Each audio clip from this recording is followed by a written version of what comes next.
So did you hear about the Giant Cocktail All-Star episode?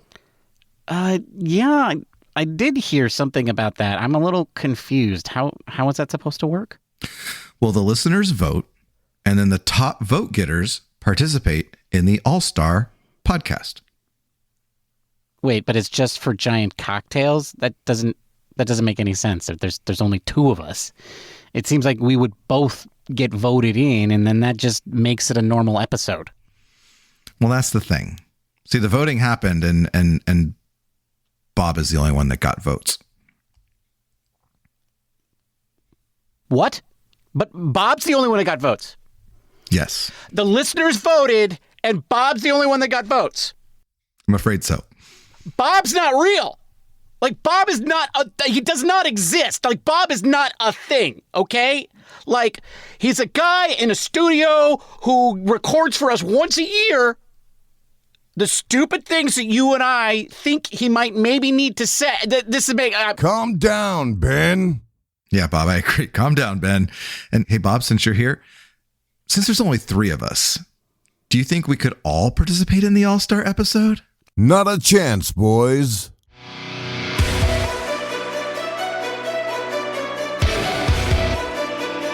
The Giants are rolling. The vibes are flowing. It's time for Giant Cocktails. Here are your hosts, Ben and Matthew Henry.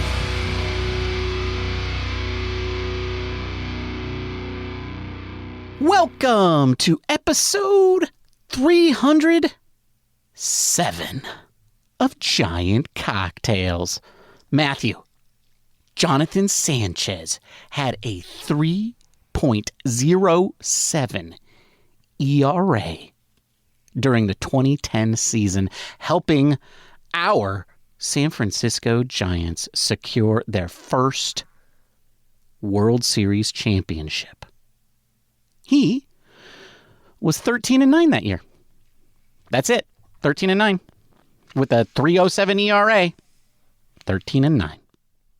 You know, there are a lot of similarities between the 2010 team and the 2025 team. Particularly that the pitching is really good and the hitting is mediocre at best. Or that our closer, no matter who it is, no matter how big the lead, can always find a way to make a game interesting at the end. Exactly. And then the only thing that we need now is like Carson Wisenhunt to make a late season appearance and then pitch some crucial innings in the postseason. And then 2 years from now, begin his run as the greatest pitcher in postseason history. Correct. Okay, I'm down. Also, when does Cody Ross show up? or who is going to be Cody Ross this year? Yes, that's a good question. Right. That's right. That was 2010, within the next 3 weeks, I would imagine. Yeah. Yeah, if that's going to happen. It has to be soon. Although no, because I think he was a waiver pickup. Although it worked differently back then. Yeah, it did. Yeah. But there were no designated hitters back then, which is kind of weird because I just watched a retrospective on the 2010 World Series on YouTube, and it was crazy because in a very brief second they showed a strikeout, and it was like Tim Lincecum striking out to end like an inning or whatever. it was really weird to see that. I was like, oh right. Yeah, that's right. Yeah. Pitchers used to hit.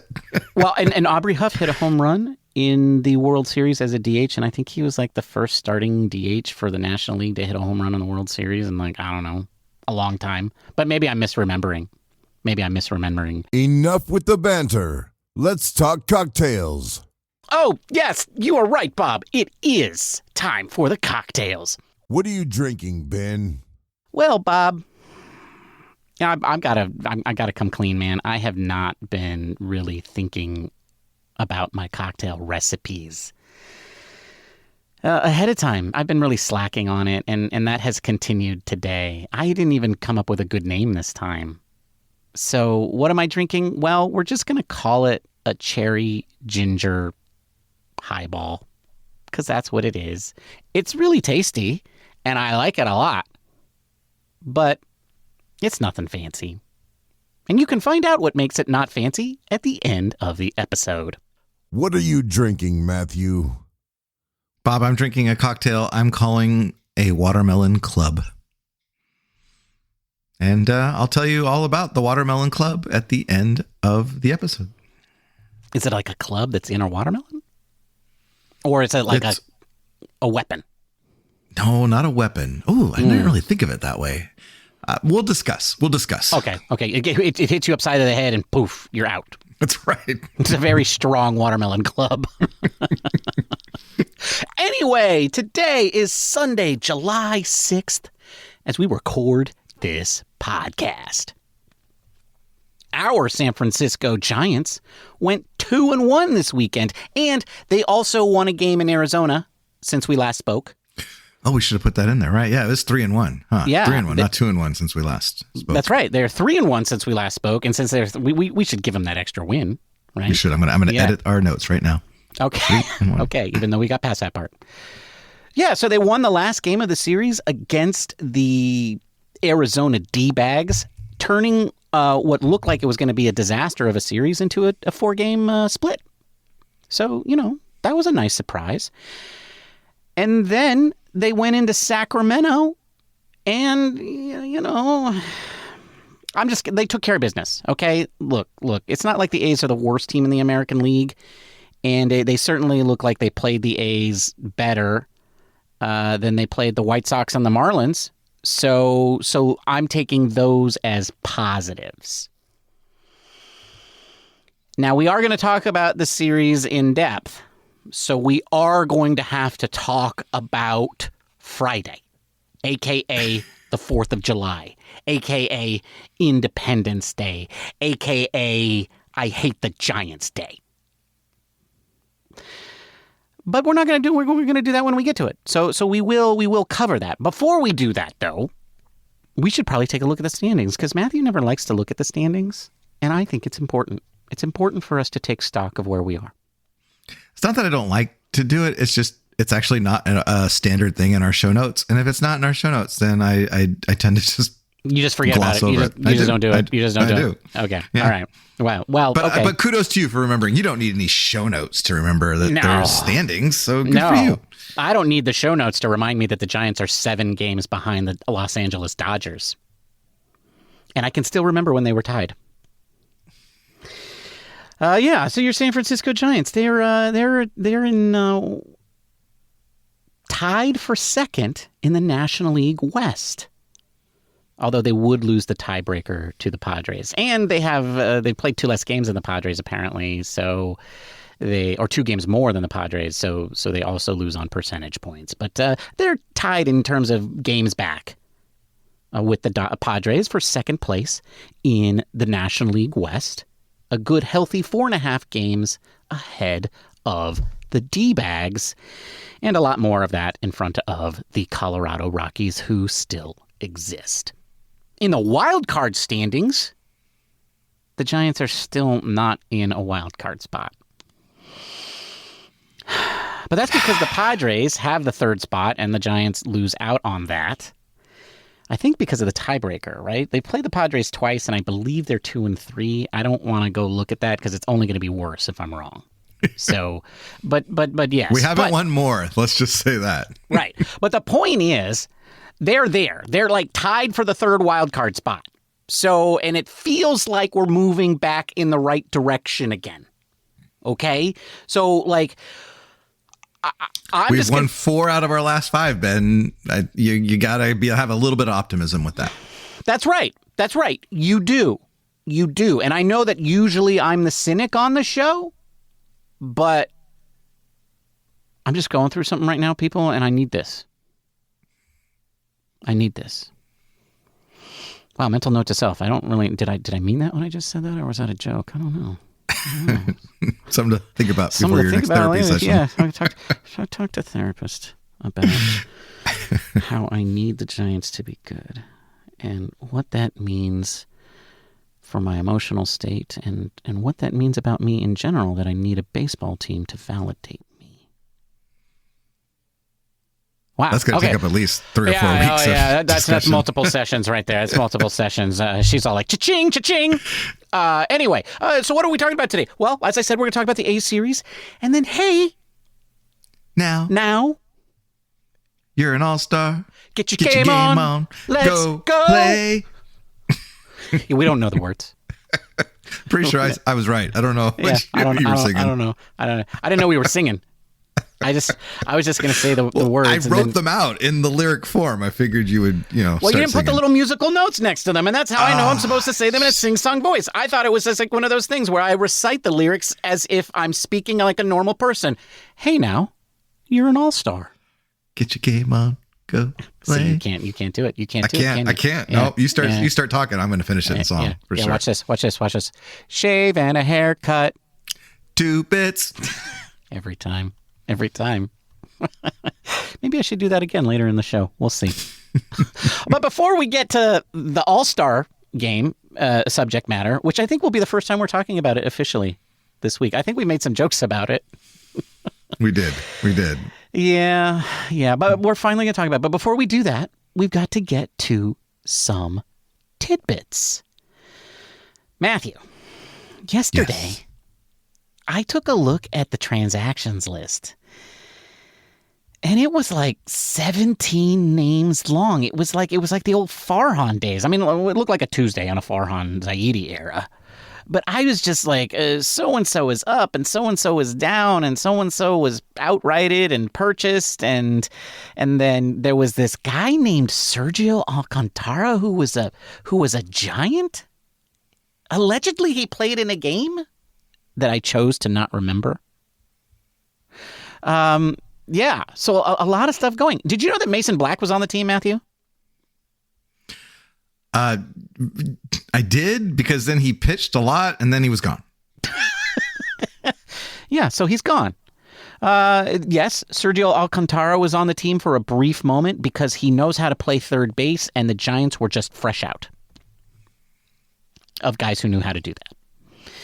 And that's actually not a joke. That really happened. Well, what's interesting about that one is that if you're Sergio Alcantara, you know that not only, great, I get to play in the major leagues for a week or so, maybe less than a week, but then you're also going to get DFA'd when it's done. like that's just a weird kind of like way to kind of think about your week. I mean, you're basically a temp, but you're also a Major League Baseball player. I mean, you take the paycheck, right? Absolutely. Yeah. Also, in that group of transactions was some information that I did not like to see. Yeah, you never want to see that your best left-handed reliever all of a sudden has elbow pain. Some might say only, but then that Lucchesi guy would disagree with me. Yeah, technically he's there. Yeah. Maybe I should learn his first name before too long, huh? I purposely decided not to learn his first name because I thought he'd be gone by now. I mean, he's been there since Harrison's exit. Yeah. Who's made 2 starts, I believe, for Worcester. Is it Worcester or is it Worcester? Worcestershire. Steak sauce. It's steak sauce. Okay. Yeah. Worcester. There it is. I think that's what it is. It's okay, Worcester. It's Worcester. Okay. Worcester. It's Worcester. Yeah, he's down at Worcester. Anyway, what I'm trying to say is Eric Miller's hurt. Oh, right. Him. Yes. and he's got a hurt elbow. And I was really kind of freaked out about that. I was stressing. Like, I was actually at the dinner table yesterday. And listen, this happens at the dinner table a lot in my family. So, it's not unusual. But there I was at the dinner table ranting about the Giants. But this time it was a little different because I was deeply concerned. And then I had to explain that he's our only good left-hander. And not only is our only good left-hander, but he's like really good in general. Don't tell Justin Verlander that. But, but then I heard today that they're not that worried about it. That it's just a minor inflammation. And they're just giving him a breather. So no Tommy John surgery right now. Knock on wood. Editor's note, Ben knocked on skull. Yeah, but also on the good news side, Matthew, we welcome back Tristan Beck. Hey. And, I think he's replacing Mason Black. Scott Alexander. From like 2021, 2022 days. Yeah, exactly. Also welcome back. And then, most importantly, Mr. Matt Chapman. Woohoo! Woo! Sweet relief, dude. Sweet relief. Sweet relief. Yeah, the Giants were 9-13 while he was on the IL. Yeah. And I mean, I think we on this show kind of underplayed it. I mean, we did mention it, but it was just sort of like, and then I realized I made this whole big deal about it during like the whole first half of the season of how much depth the Giants didn't have. And then, when one of their best players was gone, they went 9-13. And what's weird is that like Casey Schmidt was like kind of doing his best Matt Chapman impersonation for most of that time, and they still went 9-13. Well, no, for half of that time though, he had been hit on the hand by a right, and then Christian Koss was doing his best Casey Schmidt impersonation. Yeah. And then he got hurt, and then Brett Wisely tried to do his best Christian Koss impersonation, and then Sergio Alcantara came in and gave it a shot. Yeah, you're right. There were too many third basemen. Right. I think that's why they brought in Alcantara, was because they just were like, if somebody's going to get hurt, let's have it be this guy. Yeah, right. Yeah. So I wonder if they like sacrifice like a live chicken at third base at some point. I don't know, man. I don't know. Like maybe, or they just looked over at Robbie and were like, dude, can you just gaze somewhere else? Okay. Also, I know we're supposed to move on to our next segment, but we're recording kind of late for a Sunday. Like it's very late. 10:23 right now. It is. Normally I'm in bed. I'm like singing lullabies and dreaming about sheep. But what? I don't know what I just said. I don't know I'm what drunk. You just, but I'm not really, editing that out, dude. Okay. All right. Thank you. But what got me thinking about this is, you know who to blame. You know who's to blame. I do know who's to blame. It's John Fisher. Yeah. F that guy. I mean, this is the only Sunday night game to start at 7 p.m. in the entire season. And for some reason, because it's 110 in Sacramento and in July, they decide to make the Giants game at 7, and so we have to wait until it's done before we could record. And so screw John Fisher. Screw that guy. That's the main reason I don't like him, is because he made me stay up late tonight. No, Matthew, I could rant for 5 hours about this guy, but Folks, I don't John know. Fisher is the owner of the A's. I don't know if we mentioned that. If you don't know that, that's who that is. I don't know why Major League Baseball is letting this happen. Like, this is like, this just really feels like rich guys letting rich guys do rich guy things because they don't want to be told what not to do when they do the rich guy things. That's what this feels like. And, it makes me want to go get a torch and a pitchfork. But let's talk about the stupid baseball series. Okay, let's do that. So, Matthew, the Giants, they went through the stretch where they weren't playing good baseball. And then on Wednesday, they started to turn it around. And then on Thursday, they put together, I thought, what was their best, most well-rounded game of the year, right? Oh, agreed. Robbie Ray pitches like Robbie Ray. The offense scores. They got 12 hits, 7 runs. Who is this team? I don't know. It was crazy. No errors? It was on all facets of the game. They were actually clicking. Right. And he pitched He pitched a complete game. He did. I didn't even know they made those anymore. Especially it was the Giants broadcast was so confused. They were like, "Oh, the first complete game since, blah blah blah." They totally ignored Blake Snell's no-hitter last year. It was okay. Look, we're all going to ignore Blake Snell's no-hitter. I mean, I think I'm a lot okay with that. Let's just agree. Yeah, a lot of Giants fans, I think, kind of just they don't even count that. I don't. Yeah. Yeah, that's the only no-hitter that didn't get credited to any team. It just belongs to Blake Snell. So anyway, it was a great game. Well-rounded. You're like, wow, if the Giants can start putting games like that together, then they're going to be really good, and maybe we can pull out of this slide and then forget about it. And look, we're going into Sacramento, playing a mediocre team at a stadium where a lot of the Giants are familiar. It should be. It just felt like all all the things were lining up. And Except one thing. Yeah, and what was that one thing? Justin Verlander was starting. God. No, Matthew. He was working on stuff. He found something between starts. Like there was no problem. No problem. I do want to say that it's, again, Justin Verlander is a problem, but the Giants only scored 2 runs and they were in the 8th and 9th innings.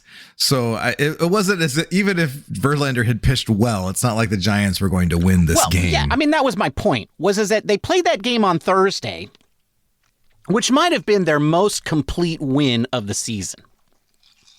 Now, granted, it didn't involve the bullpen, but that was because the starting pitcher was so darn good. But it was like they were just a really good team at all facets of the game. You were like, wow, that was a fantastic win. And then on Friday, they played what was the worst game of the year. It was embarrassing. It was non-competitive in every way. It was just like, will the real San Francisco Giants please stand up? Like, how could you play 2 games like that back to back? So infuriating. So, yeah, I mean, part of it was Justin Verlander. But you're right. It wasn't just Verlander. It was everybody. They gave 3 errors. There's 3 errors. And then there were even a couple of plays that weren't errors that should have been errors. Wasn't that where Ramos bobbled balls and out in the outfield? And just, it was awful all around. And, I mean, it's just like it's like games like that, especially when it's the first game in the series, it just totally takes the wind out of your sails. So it's a mojo killer. It was like Robbie Ray sucked the mojo out of the whole stadium.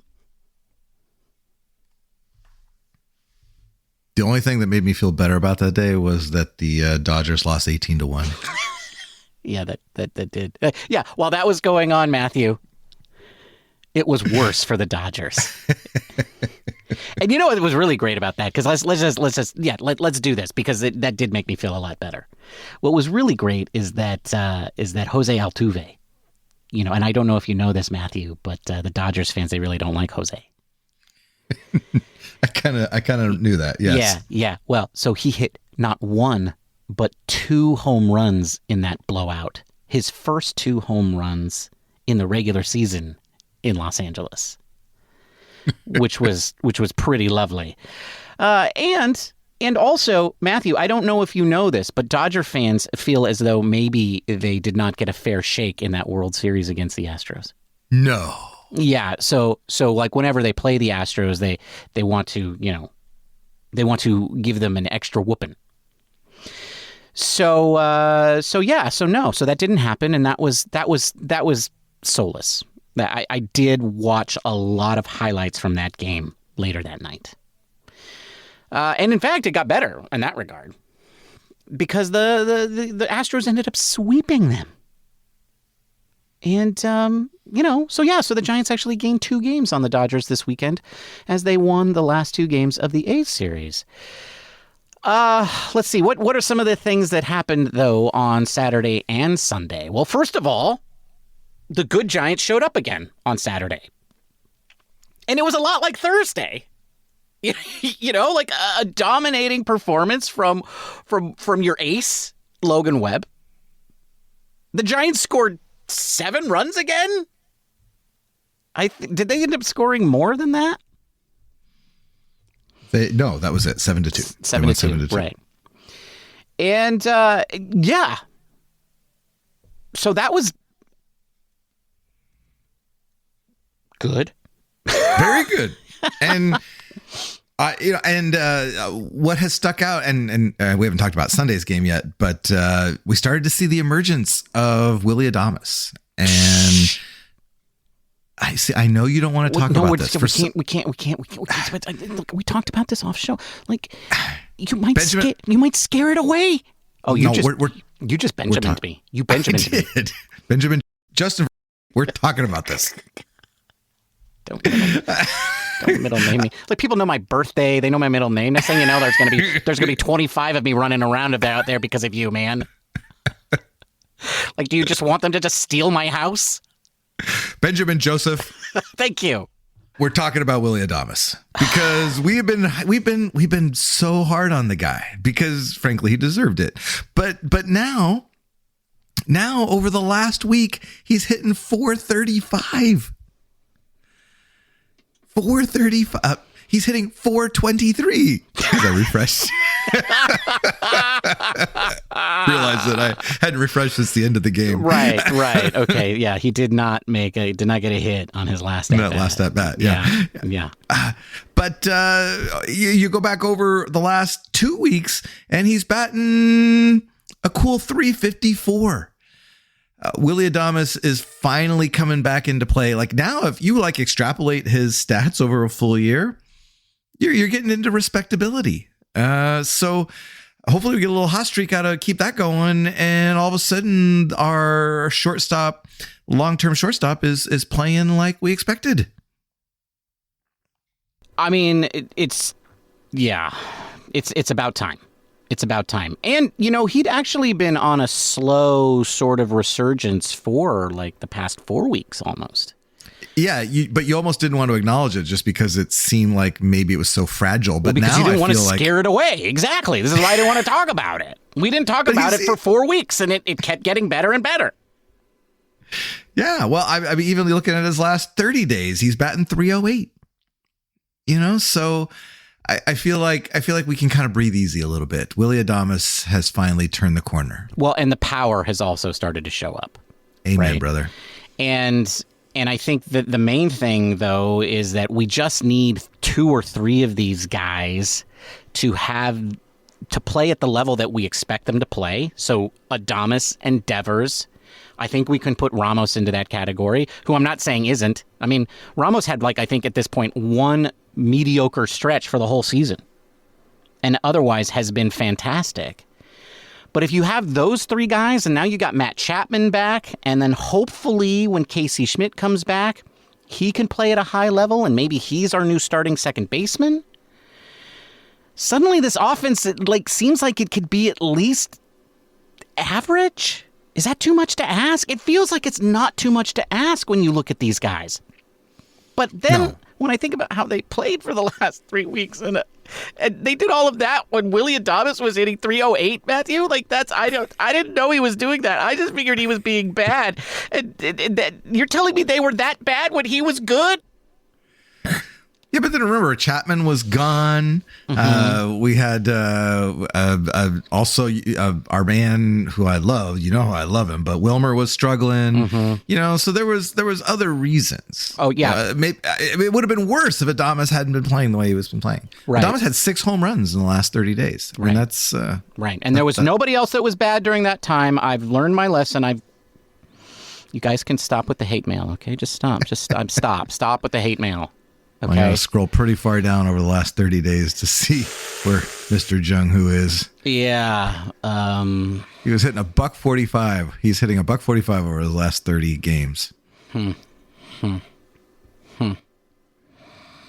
know. But over his last 7 games, 238. Ooh, he's got a worse on base over his last 5 games than he does average. It always confuses me when that happens. That means he had a sacrifice fly. Yeah. So it's not all great, is it? But here's the thing. I'm not counting on him anymore. I'm moving him over from the good list to the not good list. I'm off the bandwagon. Are you handing in your fire wig? Yeah, I'm handing in my fire wig. I'm off the bandwagon. All right, but don't hop back on when he gets hot. No, I won't, because I won't. Right, don't be one of those guys. Don't be one of those I love Jung-Hoo now. I've always loved Jung-Hoo when he starts playing well. I will love him if he hits well. I love all people who hit well. Okay? That's what I'm saying. Am I a fair weather fan? when it comes to individuals performing well, yes. Okay. This is why my favorite player is Matt Williams, Matthew, and not Trevor Wilson. Okay. Oh, man. No, I love Trevor. Trevor was great. Rickard Fanita. Although I like Rickard too. Pedro Feliz. There you go. No, I liked Pedro. I liked Happy Peter. I don't know. You liked him, but he was a pretty average third. He was average. That's right. Yeah, that's right. But you know what? If Jung-Hoo was average, I'd like him too. Anyway, it's time to talk about the All-Star game. Did you know that? So the Giants have 3 All-Stars, all pitchers. Yeah. So first of all, congratulations. I'm not going to double check, Matthew, but I think that's how many you predicted. And I'm going to give it to you. 3. Oh, thank you, because that's not how I envisioned us getting 3 All-Stars, but I will take it. Well, you had to figure that Robbie Ray was going to be one because you picked him as your Cy Young Award winner. This is true. I did. I mean, I felt like he was going to have a good season. I did. But I didn't know that. I figured I figured Logan Webb would be the All-Star, and I figured maybe we get like an Elliot Ramos or a Jung-Hoo Lee, for that matter, as an All-Star. But no, we have 3 pitchers: Logan Webb, Robbie Ray, and Randy Rodriguez. Which Matthew. Yes. It's Rondé Rodriguez. Oh, thank you, Mr. Rondé. Anyway, but this isn't the most pitchers that the Giants have had on an All-Star team. I mean, frankly, that doesn't surprise me. What is the most, though? 4. In 2011, the Giants had Matt Cain, Tim Lincecum, Ryan Vogelsong, and Brian Wilson, all as All-Stars. Yeah, but I seem to remember there being a different way that the reserves were selected back in those days. The manager of the World Series champion from the previous year was the World Series managers. Got to choose. Okay, now that you mentioned that, I guess there is a reason why there were so many Giants pitchers that year. Good old Boach taking care of his guys. I'm not claiming there was a conspiracy, and I'm not saying that those guys didn't deserve it, because they did. But I also think there might have been somebody had their finger on the scale in that one. Pablo Sandoval, though, was also an All-Star that year. Other All-Stars that year were Andrew McCutchen and Hunter Pence. So we had lots of current and future Giant legends on that All-Star game team. We can't take credit for McCutchen in 2011. What is that? I'm just saying it was interesting. There's a lot of Giant names on that roster. Okay, fine. But McCutchen was a valid All-Star in 2011 as a Pirate. Well, of course. And then, Hunter Pence was he, Astro at the time or something? I don't know. He wasn't Astro. What was it? I don't even know what I believe he played for the Astros and the But he was on the National League team. So where Phillies. Was he? Phillies, that's right. He was a Phillies All-Star that year. That's right. Yeah, okay, well, cool. And that's why we eventually got those guys, because they were All-Stars. Well, anyway, I do want to talk about Logan Webb. Logan Webb is a handsome man. What? What did you just... He's what?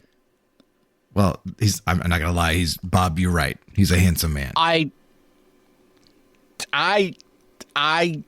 don't know that my taste really is the best barometer here, but I think if you're going to rank all 3, though, he's probably the 3rd out of the 3. Just, in terms Randy of looks, Rodriguez, Randy Rodriguez being the best looking out of the 3. Yeah. Rondé Rodriguez. He's got that chiseled jaw. Randy Rodriguez. I mean, geez, man. But whoa, Matthew, would you like Bob and I to step out? I'm just saying he's a good looking man. Okay. Wow. Is that why he made the All-Star team? No, it's because he's got one of the nastiest sliders and fastballs in the game. That's why. Because he's one of the best relief pitchers in all of baseball, hands down, for sure. Yes. Can't pitch every day, though. Alas. Alas. Alas. Yeah, and then Robbie Ray win day. Well, Robbie Ray, he's going to get Cy Young votes. And if he continues to pitch this way, and yeah, I mean, he deserved it, right? I mean, he's been amazing. I think his complete game, just days before the All-Star selections were done, probably helped his cause a little bit. Didn't hurt. Yeah. I mean, the interesting thing is that he's on schedule to pitch, I think, like the last day before the All-Star break. So he will not pitch in the All-Star game. So there'll be somebody else that will take his place, but at least he'll be an All-Star and he'll get to go and hang out and do the All-Star stuff. Yeah, and I think that's probably all right because we really need him. We need him. Yeah, we need him, especially since that game's going to be against the Dodgers, Matthew. Oh, yeah. Yeah. We need him out there. Yeah, I mean, if you told me at the beginning of the season that the Giants would have 3 All-Stars. I did tell you that. Yeah, but that was you, and I didn't. You said, if you told me, and I said I did tell you that. I wouldn't believe you. Because I didn't. Well, I mean, I didn't. You said your prediction was at least 1. That's right. That was and then I went with 2. Because actually, I really did think that Elliot Ramos was going to do it. That was my pick. I felt like that the Giants had a lot of guys that could all do yeoman's work, that they would all be slightly above average. That's why I predicted that we were going to have 4 guys hit 29 home runs. But I definitely would not have picked Robbie Ray and certainly, I mean, I don't think anybody had Randy Rodriguez on their list. No. Every year there's kind of some dark horse candidate. Last year, I think it was Elliot Ramos, frankly, and that tends to make the All-Star team, and the Giants have had it 2 years in a row. Yeah. Had that guy. I also thought, I think I would have thought at the beginning of the season that if you had told me Jung-Hoo Lee was going to make it, I wouldn't have been surprised. I would have been like, oh yeah, because he probably has a decent season and then he gets a lot of votes just because people like him. Yeah. So that's one that I would have thought would have made it. One that I'm mildly surprised, but also I guess the trade really kind of just rained on that parade was Rafael Devers. Right. And now, obviously, that would have been based on his accomplishments with the Red Sox. And so I guess that is kind of weird to be put on the National League team for your American League performance. And then, of course, the winning DH was Shohei. So he had no chance of his votes because he brought his votes with him. Devers did. Yeah, he was leading the American League DH when he got traded. Right. So he would have made the All-Star team he would have been voted in. if not for getting traded, and instead he's not going at all, at least so far. And that's interesting. I don't know that that's that big of a deal, but it is interesting. Do you think there's anybody though besides Devers who got robbed? No. Yeah, I mean, I feel bad for Ramos. I really felt like I would really like for him to be an all-star, but when you compare him to all the other outfilders, you're kind of like, oh yeah, no. Yeah. It's just so stacked. Last year was kind of a down year for outfielders, and he kind of was hot at the right time and got in. But if you want to be, you're competing with some of the best, biggest names in baseball, and they're all playing well and they're healthy. You're not making the all-star team. Yeah, I mean it's ridiculous out there. I will say this, though. The all-star spot was there for Tyler Fitzgerald. Because it ended up being Ketel Marte. Now, I'm not saying Ketel Marte is not good. I'm just saying. He's had a good year. He's had a good year. But I'm just saying, Yeah, agreed. What could have been. All right, well, I'm excited, though. Those are the 3 guys. And the fact that they're pitchers, Matthew... And the fact that it's these 3 pitchers means that I might watch the All-Star game through the first 6 innings. Oh, that's a good point. I might actually have to watch the All-Star game this year.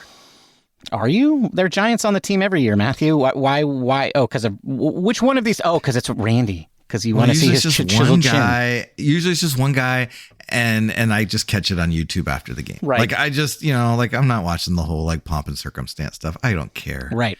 And I just see how my giant, and usually they struck out or a weak fly ball to left or whatever, and then that's it. But this time there won't be 3 pitching, but I think Logan Webb and Randy Rodriguez are worthy of watching the whole game. So I'm going to watch the whole game this year. I think Logan will pitch early, right? Probably in the first 3 or 4 innings. I mean, 4 is probably not that early, but I wouldn't be surprised if he's one of the first 3 guys out there. Then Robbie Ray's not going to pitch, and so I think Roger Guiz would come out in somewhere in the 6th or 7th. I will say this: that's prime win time, baby. That's prime win time, right? That's right. My prediction: Randy Rodriguez gets the win for the National League. That's wow, and then he would be the second winning All-Star winning pitcher for the Giants in just 3 years.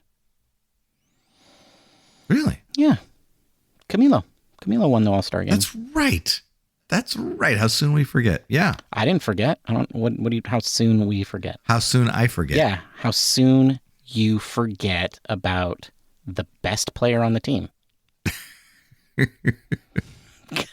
Camilo Doval. Camilo's on fire. That's right. He is, Bob. He is. Oh, Bob, don't go kissing Ben's ass. Come on. It's fine, Bob. You can kiss my. Wait, what? So we're playing the Phillies, Matthew. Yes, we are. We're playing the Phillies, 53-37, who lead the National League East. I want to say the last time we played them, I don't remember what we did. I remember it was it was during that long ass road trip. We split a 4-game series when we could have won the game. I believe it was Robbie Ray who came out and sucked balls in the first inning and then pitched amazingly well and made it all the way into the 6th. But it could have been, it was Jordan. It was Jordan Hicks who sucked balls in the first inning and then pitched all the way into the 6th. Was ironically one of his best performances as a Giant this year. And then the Giants did rally, but could not finish it off. And so they lost the 4th game in a series that they could have won 3-1. I will say the Giants scored 29 runs in 4 games against the Phillies the last time we played them. So maybe this is a time where the offense comes alive again. I don't know. I don't like playing the Phillies. There's always a reason. It's always something. F those guys. F those guys. Yeah. You heard it here first. You heard it here first. I heard it here first, folks. Ben's.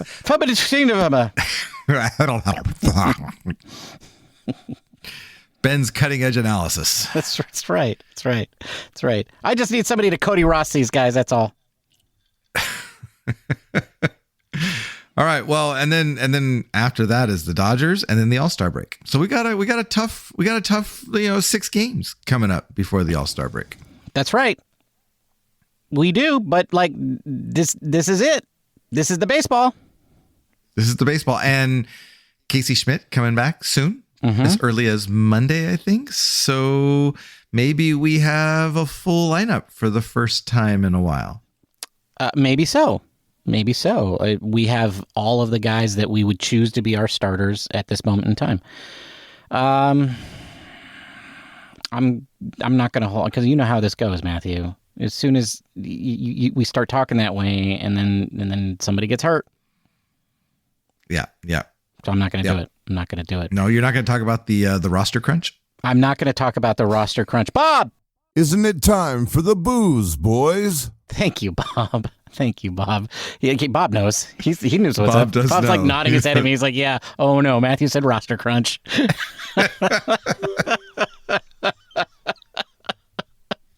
I really don't know how much of a crunch it is when you're talking about Wisely, Fitzgerald, and Koss. Right. I mean, that is the question. Which of those guys is up and which of those is down? I mean, it's a question, but it's not an interesting one. No, it's kind of an interesting question, but not really a crunch-worthy question. Exactly. What are you drinking, Ben? Well, Bob, I said that I'm drinking a Cherry Ginger Highball, and that is what I am drinking. What is in a Cherry Ginger Highball? Well, folks, this is probably going to knock your socks off, but it has 1.5 ounces of gin. Then it has 0.5 ounce of Cherry Liqueur. You could use any cherry liqueur that you want if you're a maraschino kind of person or a bowls kind of person, whatever. Put all of that into a highball glass, give that a good stir with your bar spoon, fill your glass with ice, and then top that with your ginger beer and sip until it's all gone. And that is how you make a Cherry Ginger Highball. Boring, but delicious. And that's what I'm drinking, Bob. That's a tasty cocktail. It was very tasty. I really did enjoy mine. I don't know why I feel like I need to make fancy cocktails every time. I'm just going to drink stuff like this for the rest of forever. What are you drinking, Matthew? Bob, while Ben is not exploring fancy cocktails and new things, I am, okay? And I have gotten hooked on watermelon syrup, okay? So... Watermelon sugar high. Sing it, Harry. I got Watermelon Club, which is a take on the Clover Club, which is a classic cocktail that has raspberry syrup in it. But what's in the Watermelon Club? Well, it's got 2 ounces of gin, preferably one with botanicals, but in a pinch, anyone will do. 3/4 ounces of fresh lemon juice, 1 ounce of watermelon syrup, 1/2 ounce of Lillet Blanc or Coque Americano. One of those fortified wines is fine. And an egg white, which is optional. And I'll give you an option for that. And then a watermelon chunk for garnish. If you're using the egg whites, you're going to add all the ingredients, including the egg white, into a cocktail shaker without ice. And you're going to give it a good shake for about 15 seconds. Then you're going to add a bunch of ice, and then you're going to shake it again until well chilled. You're going to double strain that into a coupe glass and garnish it with your watermelon chunk. It's a very nice, frothy, light sour. However, if you don't want to do the egg white, what I would suggest is you shake it all up and then just dump it into a glass, do a dirty dump into a glass with and garnish it with your watermelon chunk and have it over the rocks, because it's good that way as well. Anyway, that's what I'm drinking, Bob. The Watermelon Club in 2 ways, because I have had it both ways tonight, and they are both delicious. That's a tasty cocktail. Both of them are very, very nice. I love watermelon syrup. So good. Wait. For those of you who don't know, Lillet Blanc is spelled Lillet Blanc without the K. And Coque Americano is spelled Cochi, not Coochie. Americano. And it comes in a beige bottle with like maroonish writing. They're both wonderful. They are. And that's a wrap, folks. Thank you for joining us. We'll be back on Thursday with more Giants content. If you can't wait that long to get your fix, feel free to reach out to us on the social medias.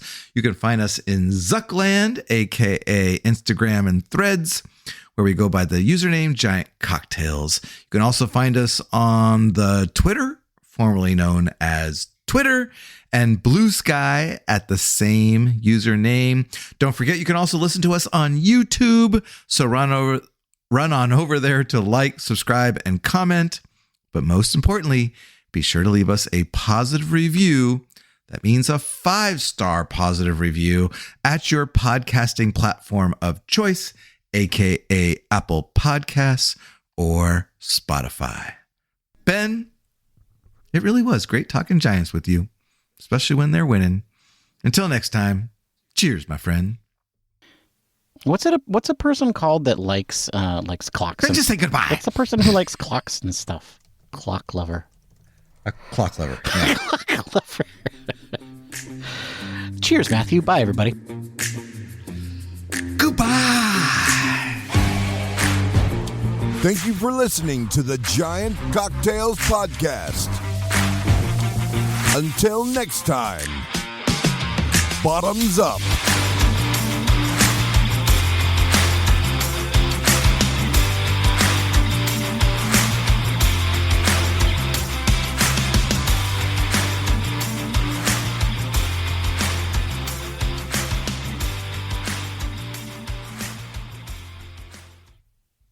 All right. What's going on with the clock? Oh, yeah, we were 5 minutes over on that one. That's why. We were 5 minutes over totally? Yeah, we're 5 minutes behind now, right now. Really? Really. We spent 15 minutes on the last 10-minute segment? We did. I don't believe you, but okay. Okay, well, you can cut some out later. Are you sure you didn't? You sure you didn't forget to redo the clock on the second 5-minute one? I purposely let the one run down and then started the next one. We were ahead of schedule until we got to. Well, we were ahead, but we were already ahead of schedule because the first 3 minutes only took like a minute and a half. Exactly. So you're telling me that took 17 minutes? What we just did? That's what I'm telling you. Yes. Phooey. Me. All right. Damn. I really do think you messed up the timer thing because I'm just looking at my clock right now and it says we've only been recording for 50 minutes. And I don't see how it's quite possible that we could have done 50 minutes at this point if we did 17 minutes in the beginning part. Didn't mess up the timer thing. You were just blabbering. Are you sure? Right, Bob? This episode is running long because Ben can't shut up. I don't have to do that. I don't have to do that if I don't want to. I don't have to. Oh, you will, though. You will.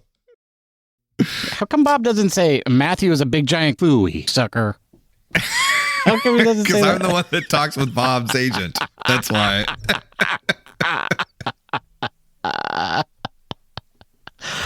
I should go edit. Yes, you should. Stupid John Fisher, suck my phooey, you phooey, rich phooey.